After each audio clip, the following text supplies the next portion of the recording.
क्या आपने कभी महसूस किया है कि जिंदगी अचानक रुक जाती है, जैसे किसी अदृश्य शक्ति ने आपके सारे रास्ते पर धूल बिखेर दी हो।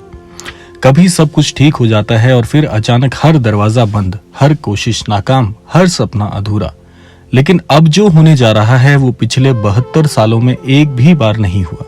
12 अक्टूबर वो तारीख जो आपके जीवन की दिशा बदल देगी, जिस दिन किसी की प्रार्थना, किसी की साधना और किसी की नियति एक ही बिंदु पर आकर जुड़ जाएगी। और इस बार आपको कोई भी नहीं रोक पाएगा आपके जीवन में सफल होने से। तो इसीलिए अगर आप तक भी आज का ये क्रमांक पहुंचा है तो बड़े ध्यान से इसको आप सुनिएगा, ताकि संपूर्ण जानकारी से आप अवगत हो पाए। तो आइए बढ़ते हैं आज के इस दिव्य अध्याय की ओर। सबसे पहले जानना जरूरी हो जाता है कि 72 सालों बाद खुलने वाला ये ब्रह्म संयोग आखिर है क्या। महाराज जी कहा करते थे, जब समय की धारा किसी आत्मा के पक्ष में बहने लगे तो सारा ब्रह्मांड उसके लिए काम करने लगता है, और वही धारा 72 सालों बाद फिर से सक्रिय हो रही है। 12 अक्टूबर को ग्रहों, नक्षत्रों और ब्रह्मांडीय तरंगों का एक ऐसा संयोजन बन रहा है जो सिर्फ सफलता का नहीं बल्कि जीवन परिवर्तन का संकेत है।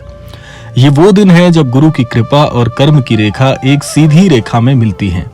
बाबा जी कहते थे, जब रेखाएं सीधी हो जाएं तो भाग्य झुक जाता है। यही कारण है कि इस 12 अक्टूबर को जो भी सच्चे मन से अपनी नियत को साफ रखेगा, जो भी भीतर की आग को जलाए रखेगा, उसे कोई भी शक्ति नहीं रोक पाएगी। अब हम जान लेते हैं नीव करौरी बाबा का रहस्यमयी संकेत इस क्रमांक के माध्यम से क्या होने वाला है। बाबा ने कई बार कहा था, समय आने पर तू खुद नहीं बदलेगा, समय तुझे स्वयं ही बदल देगा। यानी 12 अक्टूबर का दिन वही परिवर्तन का संकेत है। ये वो दिन है जब वर्षों की तपस्या, प्रार्थना और रुकावटों की धूल झड़ जाएगी। जो रुका हुआ है वो चलेगा, जो गिरा है वो उठेगा, जो भटका है उसे राह दिखेगी।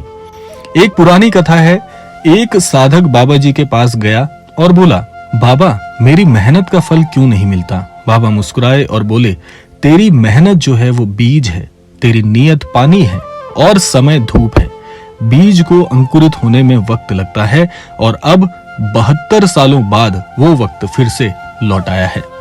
अब हम जानेंगे सफलता को रोकने वाली अदृश्य दीवारें भला क्या होती हैं, कैसे आप मेहनत करने के बाद भी जीवन में सफल नहीं हो पाते, वो कारण जिनकी वजह से आपकी मेहनत धरी की धरी रह जाती है। अब हम जानते हैं। कई लोग ये आज तक नहीं समझ पाए कि उनके रास्ते में रुकावट कहां से आती है।